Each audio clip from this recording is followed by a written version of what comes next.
Lakers trade update po tayo ngayon. Ang Lakers sinubukan kunin si Cameron Johnson, Dorian Finney-Smith at Bruce Brown. Yan ang ating pag-uusapan ngayon.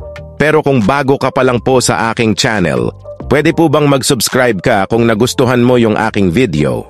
Kung hindi naman po pa-like na lang po, maraming salamat mga maka-full court. Ang trade buzz na nakapalibot sa Los Angeles Lakers ay hindi halos kasing lakas noong isang buwan lang ang nakalipas, kahit na maaaring magbago iyon kung itutuon ng Lakers ang mga pagsisikap nito sa mga target na naglalaro para sa isang partikular na koponan. Iniulat ni Anthony Irwin ng Lakers Daily noong Lunes, Agosto 11, na ang Brooklyn Nets ay isa sa dalawang koponan na posibleng kunin ang kontrata ni D'Angelo Russell sa isang trade sa Lakers. Tinukoy din niya sina Cameron Johnson at Dorian Finney-Smith bilang kabilang sa mga pangunahing target ng Lakers ngayong summer. Ang Toronto at Brooklyn ay mas bukas sa pagkuha ng 9 na taong veterano, ngunit higit pa para sa kanyang mag-e-expire na kontrata kaysa sa kung ano ang gagawin niya sa court, isinulat ni Irwin.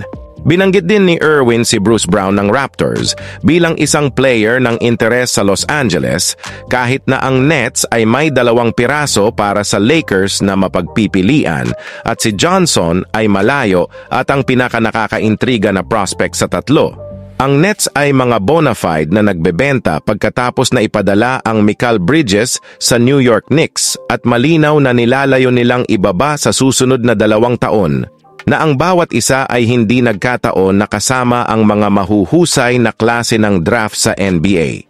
Nakatakdang kumita si Russell ng humigit kumulang $18.7 milyon sa 2024-2025, habang si Johnson ay kikita lamang ng higit sa $23.6 milyon sa susunod na season bilang bahagi ng 4 na taong kasunduan na nagkakahalaga ng kabuang $94.5 milyon.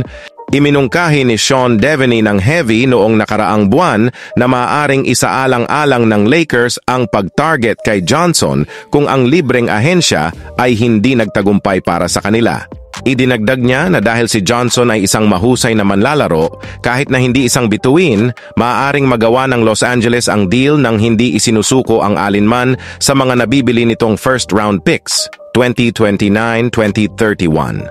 Kailangang hikayatin ng Lakers ang Nets na ang pagbawi kay Russell at sa first-round pick noong nakaraang taon, si Jalen Hood-Schifino ay magiging sapat na bilang pagbabalik para kay Johnson, na ang mahabang kasaysayan ng pinsala ay bumababa sa kanyang halaga, isinulat ni Deveney noong Hulyo 3.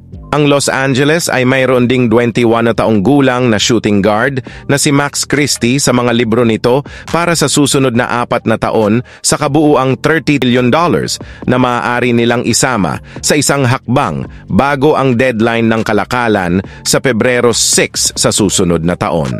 Gayunpaman, ang Lakers ay nagpahiwatig ng paniniwala sa kinabukasan ni Christie sa pamamagitan ng pagpirma sa kanya sa kontratang iyon at maaaring ayaw siyang paalisin.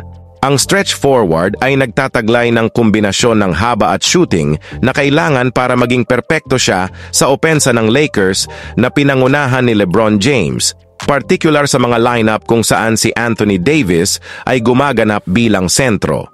Si Cameron Johnson ay 28-year-old na may wingspan na 6 feet 10 at nag-post ng defensive rating na 117.2 noong nakaraang season, 1.1 puntos lamang na mas masahol kaysa sa average ng liga na 116.1. Gayunpaman, si Johnson ay isang above-average na defender sa bawat isa sa nakalipas na 3 season.